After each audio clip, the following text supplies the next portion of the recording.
বলেন কোরআন মজিদের প্রথম সূরা কি নাম বলেন তো? সূরাতুল ফাতিহা। প্রথম সূরা, প্রথম আয়াত আলহামদুলিল্লাহি রাব্বিল আলামিন। আলহামদু শব্দের অর্থ সমস্ত তারিফ, সমস্ত প্রশংসা, সমস্ত গুণগান। আর লিল্লাহি মানে আল্লাহ তাআলার জন্য। কার জন্য? আমরা যদি এক মানুষ আর এক মানুষের প্রশংসা করি, সরকারের প্রশংসা করি, এই সরকারের যে গুণের উপর প্রশংসা করব, এই গুণটা তাহাকে কে দিয়েছে? আল্লাহ দিয়েছে, তাই না? চেয়ারম্যানের যদি প্রশংসা করি, যে গুণের উপর প্রশংসা হবে, এই গুণটা দিছে কে দান করছে? সেই হিসেবে ওই প্রশংসা আসলে কার? আল্লাহ। যদিও চেয়ারম্যানের নাম ধরে প্রশংসা করতেছে, তার গুণগান গাইতেছে, সরকারের গুণগান গাইতেছে, কিন্তু আসল এই গুণগানটা কার? আল্লাহ। এই জন্য সমস্ত প্রশংসা কার জন্য? আল্লাহর জন্য। বেলাওয়াস্তা বিল ওয়াসিতা, বেলাওয়াস্তা বিল ওয়াসিতা, প্রত্যক্ষ পরোক্ষ ভাবে যত প্রশংসা হয় জমিনের বুকে, আসমানের নিচে, সবগুলি কার? সবগুলি মালিককে। প্রশংসা পাওয়ার মালিককে? আল্লাহ।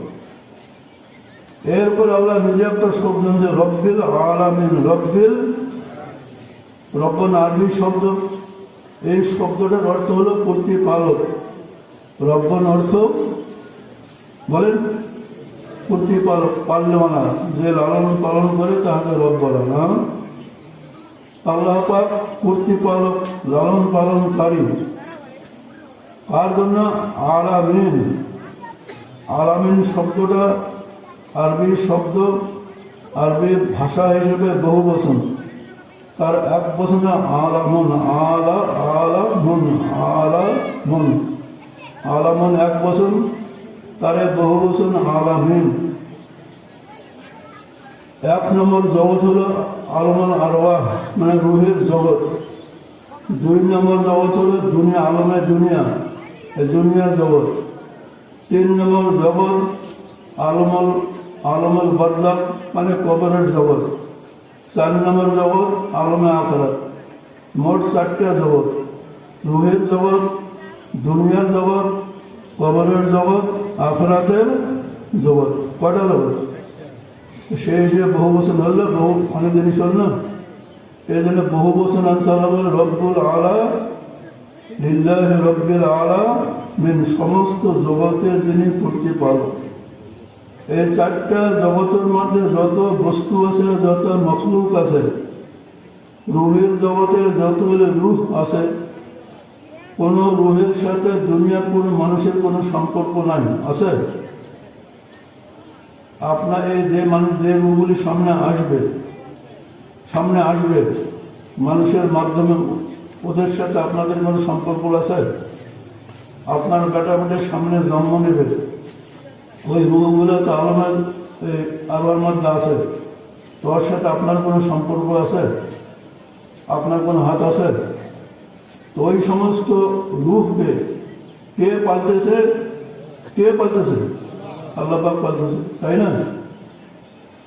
রূহের জগতে, যখন দুনিয়ার জগতে আসলাম মা বাবার মাধ্যমে, মায়ের পেটে যতদিন ছিলাম 10 মাস 12 মাস 2 বছর পর্যন্ত একটা সন্তান মায়ের পেটে থাকতে পারে, সেখানে কে পালছে? আল্লাহ পালছে। মায়ের পেট থেকে যখন বাইরে আসলাম, আসার সাথে সাথে যখন যে বাচ্চা যে খাদ্যর প্রয়োজন, ওই খাদ্যটা কে দিতেছে? আল্লাহ দিতেছে। হ্যাঁ, তবে মায়ের মাধ্যমে ওই খাদ্যটা দিতেছে আল্লাহ। কার মাধ্যমে? মায়ের মাধ্যমে। মা কোনো প্রতিপালনকারী নয়, প্রতিপালক নয় বাচ্চার। কারণ মা যদি বাচ্চার প্রতিপালক হইতো, পালনকারী হইতো, প্রতিটা মায়ের ফনের মধ্যে দুধ থাকতো, আর প্রতিটা মায়ে তার বাচ্চাকে দুধ পান করাইতে পারত। কিন্তু অনেক মা আছে, বাচ্চা জন্মগ্রহণ করার পরে তার ফনের মধ্যে 1 ফোঁটা দুধ থাকে না। আছে না? অনেক মা, যার ফলে গাভীর দুধ খাওয়াইতে হয়, চাউলের গুঁড়া খাওয়াইতে হয়। বিভিন্ন ধরনের ডাক্তাররা গবেষণা করি ওই শিশু বাচ্চার খাদ্য কিছু বাইর করেছে, সেগুলি খাওয়াইতে হয়। তাহলে আসল পালনকারী ওই বাচ্চার আসল পালনকারী কে? কার মাধ্যমে? মায়ের মাধ্যমে।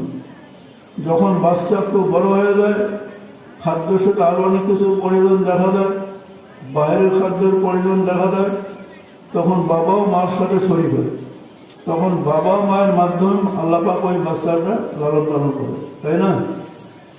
এমনি করে প্রতি এই চারটে জগতের মধ্যে যত মখলুক আছে, মানুষ হোক, জিন হোক, ফেরেশতা হোক, এবং যত প্রাণী আছে, যত গাছপালা আছে, যত জড় পদার্থ আছে, প্রত্যেকের একটা করে হায়াত আছে, আছে না? এবং প্রত্যেকের খোরাক আছে, খোরাক লাগে। এই খোরাকগুলি কে দিতেছে? একমাত্র আল্লাহ তাবারক তাআলা। যেমন উদাহরণস্বরূপ বলি, মাটির উপরে নেচে বহু পোকামাকড় নাই, এবং এই খোলা জায়গাটা অনেক কীট পতঙ্গ আছে না? মশা মাছি চেনেন না? মশা মাছি ছাড়া বহু পোকা আছে, পতঙ্গ আছে, কীট পতঙ্গ। এইসব কীট পতঙ্গ মশা মাছির খোরাক আপনি কোনোদিন দিচ্ছেন? কোনো মেম্বার দিছে? কোনো চেয়ারম্যান দিয়েছে না কোনো বাদশা দিয়েছে? দেশের সরকারকে প্রতিদিন হাওয়ার মধ্যে স্প্রে করে কোনো খাদ্য, যে খাদ্যগুলি মশা মাছি খাইবে, কোনো স্প্রে করেননি?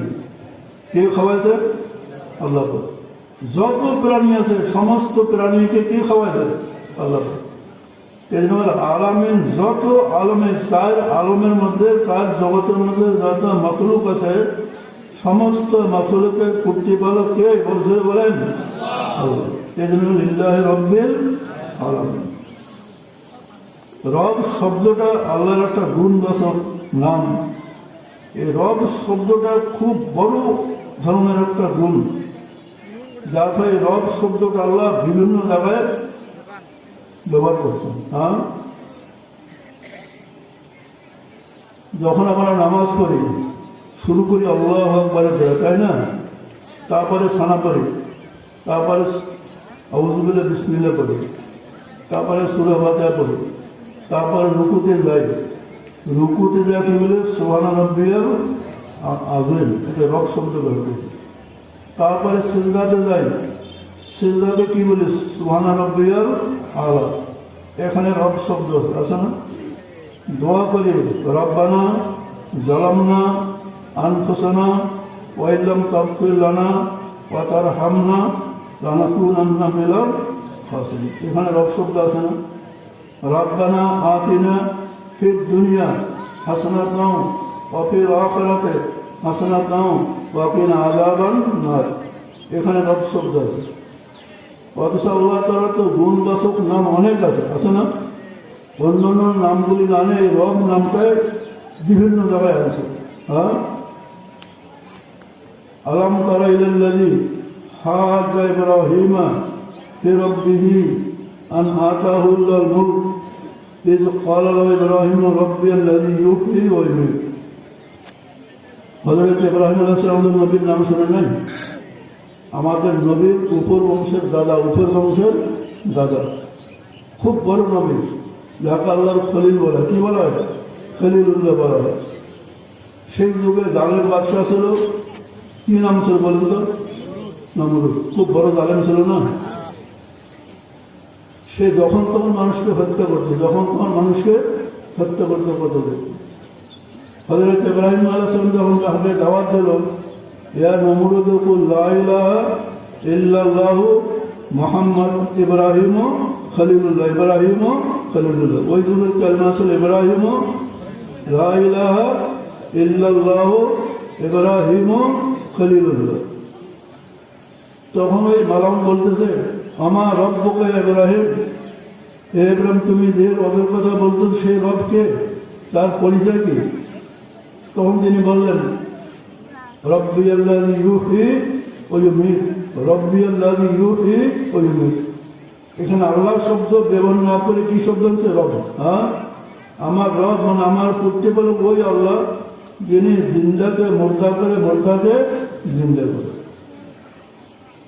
তখন এই মালাম তার কয়েকখানাতে দুইটা পৈদি বাইর করিয়া একটা কয়েদিকে কতল করে দিল, আর একটা কয়েদিকে ছাড়িয়ে দিল, খালাস করে দিল, এবং বলে আনা ও হে বা উমের দেখো আমিও চিন্তা করলো মোদ্দা করলো, মানে যেটা ছাড়িয়ে দিল ওটা চিন্তা করলো, যেটা ছাড়িয়ে দেবে ওটা কোনো চিন্তা করবে, আর যেটাকে মারে সেটাকে মতো করে। তো হজরত ইব্রাহিম বলেছে এই হামককে তো বুঝা খুব কঠিন, এই হামক তো বুঝতেছে না। তখন হজরত ইব্রাহিম বলল ইন্নাল বিশ্বমসে মিনাল মশরিক ফাতি বিয়া মিনাল মগরিব। আমার যে রব আল্লাহ, আমার রব হল আল্লাহ, আমার রব যে আল্লাহ, আল্লাহ তো প্রতিদিন সূর্যকে পূর্ব দিকে উদয় করে আর পশ্চিম দিকে অস্ত করে না প্রতিদিন। তো তুমি যদি রব হইতে চাও তো কমপক্ষে একদিনের জন্য সূর্যকে পশ্চিম দিকে উদয় করে দেবো, একটা দিনের জন্য। হ্যাঁ, সূর্যের মধ্যে আর কোনো হাত আছে? দুনিয়ার কোনো মানুষের হাত আছে? যত বাদশাহ বর্তমান যখন আছে সরকার, সবাই মিলে চেষ্টা করিয়ে যদি এর বুদ্ধি করে যদি সিদ্ধান্ত নেয় আমরা সূর্যের গতির মধ্যে কিছু পরিবর্তন আনয়ন করব। শীতকালে সূর্য এদিকে উদয় হয়, যার ফলে শীতটা বেশি হয়ে যায়। তো আমরা শীতকালে সূর্যকে এদিকে সোজা উদয় করবো, আর গরমকালে এদিকে উদয় করবো, পারবে নাকি? সমস্ত সরকার যদি বুদ্ধি করে আমরা শীতকালে সূর্যটাকে মাথার উপর দিয়ে উদয় অস্ত করবো, আর গরমের কালে একটা হালিয়া উদয় অস্ত করবো, পারবে? হ্যাঁ, আবহাওয়ার উপর দুনিয়ার বাদশাদের কোনো হাত আছে? হঠাৎ করে বৃষ্টি সকাল আসতো, বাদশারাকে ইচ্ছা করে বুদ্ধি করে গিয়ে বন্ধ করতে পারতো? অনেকদিন ধরে বৃষ্টি নাই, কিন্তু অনেকদিন ধরে বৃষ্টি হয়েছে। যদি বাদশারা সরকারের বুদ্ধি করে বৃষ্টি আনতে পারবে, আবার যখন লাগাতার 15 দিন 20 দিন বৃষ্টি হয়ে ওরা ইচ্ছা করে বন্ধ করে পারবে? একমাত্র আল্লাহর হাত, তাই না? হ্যাঁ, তথা উনি বলতেছে তুমি যদি রব বলে দাবি করো তাহলে একদিনের জন্য সূর্যকে পশ্চিম দিক থেকে উদয় করো। তখন সে গেলে হতভম্ব, একদম হতভম্ব হয়ে গেল। আল্লাহ মহিদাল্লাদি কাফার, সে একদম হতভম্ব হয়ে গেল, আর চুপচাপ কোনো জব দিতে পারলো না। তবে ওই মারাউনকে তো ইমান গ্রহণ করলো না, ওটা হারিয়ে গেল না, সেটা ইমান গ্রহণ করলো না। তার নসিব আল্লাহ পাক ইমানে রাখেনি। হযরত মূসা আলাইহিস নাম শোনেন নাই? হযরত মূসা আলাইহিস নাম শুনছেন তো? একজন বড় নবী ছিলেন, সেই যুগে বড় একটা মারাউন ছিল, যার নাম ছিল ফেরাউন।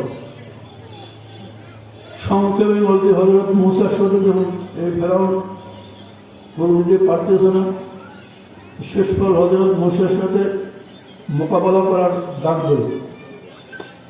হযরত মূসার যে মর্যাদা ছিল লাঠি এবং ইয়াদের পায়দা, ওনার হাতে একটা লাঠি দেখতো, বিসমিল্লাহকে লাঠিটা ফেলে দিলে সাপ হয়ে যেত, সাপ। হ্যাঁ, আবার যখন ধরতো তখন যেই লাঠি সেই লাঠি হয়ে যেত। আর হাত দিয়ে বগলের ভেতরে কিছুক্ষণ রাখিয়া বাইর করে তারটা চকচক করে চলবে। হ্যাঁ, দুইটা ওনার মর্যাদা ছিল। এই মর্যাদা বলে ফেরাউনকে দেখা গেল।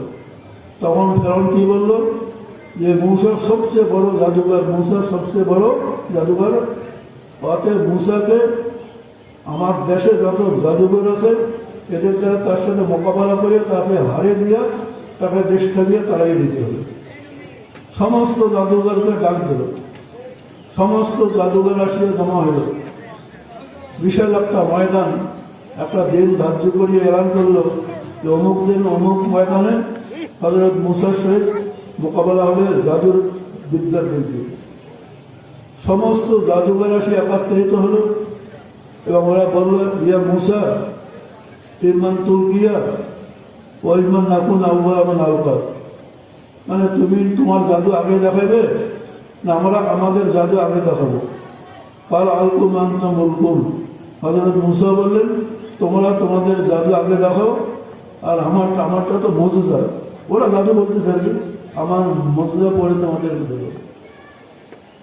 ফালকা হেবালহুম ওয়া ইসিয়াহুম ইউখাইয়িল ইলা আন্নাহা তাসআ। প্রতি জাদুঘর অনেকগুলি লাঠি আর রশি, লাঠি এবং রশি নিয়েছে। লাঠি রশি বোঝেন না? ওদের জাদু মন্ত্র করে লাঠির মধ্যে ফুক দিয়ে রসুন ফুক দিয়ে ময়দানে ছাড়িয়ে দেবে। হাজার হাজার জাদুঘর ছিল, প্রতি জাদুঘরের হাতে হাজার হাজার লাঠি রশি ছিল, সবাই মন্ত্র পড়ে পড়ে ফুক দিয়ে ময়দানে ছাড়ি দিল। ইউখাইবিউল ইলম আন্না কাসার সবাই দেখতেছে এই লাঠিগুলো সাপে পরিণত হলো, রশিগুলো সাপে পরিণত হলো, কলকল করে ধরেছে, কলকল করিয়া ধরেছে। আল্লাহ বলে, আয় মুসা আলকি মাফি জামিনি, তোমার হাতে যে লাঠি আছে লাঠিটা ছাড়ি দেওয়া বিসমিল্লাহ বলিয়া। ফালকাও ফাইদা হাইয়াতুন কাসা কালকামা সানাউ, হযরত মুসার লাঠি ছাড়ি দেওয়ার সাথে সাথে বিশাল আকার একটা সাপে পরিণত হয়ে ওদের সবগুলোকে ধরতেছে আর খাইতেছে, ধরতেছে আর খাইতেছে। ময়দানে যত সাপ ছিল জাদুঘরদের, সমস্ত সাপকে হযরত মুসার লাঠি খায়া শেষ করে দিল, একটা সাপ নেই। আল্লাহ ফাউলকে সাহারাত সাজিদিন ওয়াকাল আমান্না বিরব্বি মুসা ওয়া হারুন।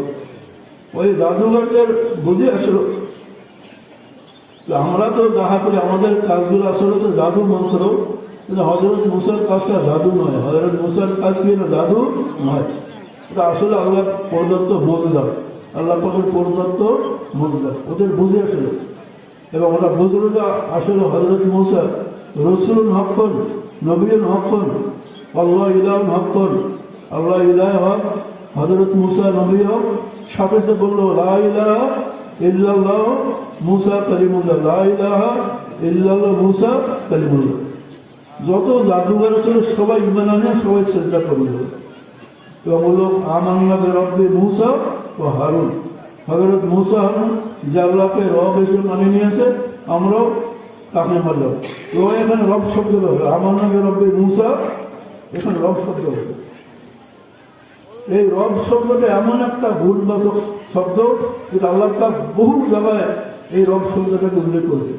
যত দোয়া আছে প্রতি দোয়ার শুরুতে রব আছে, রব্বানা আতানা, রব্বানা যালামনা, আসলে না বিভিন্ন দোয়া নাই করার বুঝলে। হ্যাঁ, লোকাল আমি বলতেছি ওই জাদুঘরেরা যারা হযরত মুসার সহিত যুদ্ধ করার জন্য আসে, জাদু দিয়ে যুদ্ধ করবে, ওরা যখন বুঝলো যে হযরত মুসার কারবারটা জাদুগিরি নয়, ওটা আল্লাহর প্রদত্ত মুজজা, আর আমাদের কারবার জাদুগিরি, হয়তো আমরা ভুলের মধ্যে আছি, সবাই ঈমান আনলো এবং আল্লাহকে সিজদা করে মাথা নত জমিনে পড়ে গেল। কিন্তু ওই মালাউন ফেরাউন সে কিন্তু ঈমান আনলো না। সে তো দেখলো তার জাদুঘরে হারিয়ে গেল, সে দেখলো না, কিন্তু সে আর ঈমান আনলো না। বলল এই মালাউন নমরুদও ঈমান আনলো না। হ্যাঁ, এখানে এই কথা বুঝাইতে চাই যে রব শব্দটা এমন একটা ব্যাপক গুণবাচক শব্দ, যে শব্দটা আল্লাহকে বহু জায়গায় ব্যবহার করছে। এই আল্লাহকে রব হিসেবে যে মানবে না, শুধু আল্লাহকে